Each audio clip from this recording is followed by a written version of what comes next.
Hi guys, welcome to How to Maximize. In this video, I will show you how to fix Roblox encountered an unrecoverable error. First, try to open Windows Run by pressing Windows key plus R.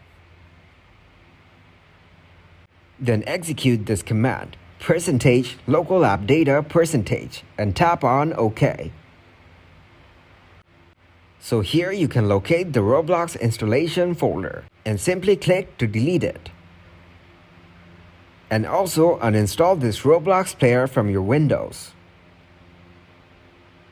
So after you finish this process, now reinstall the Roblox player. Once the installation is completed, then try to join any Roblox server. Hopefully, this method will fix your problem. Thanks for watching, and please leave a like, subscribe, and share.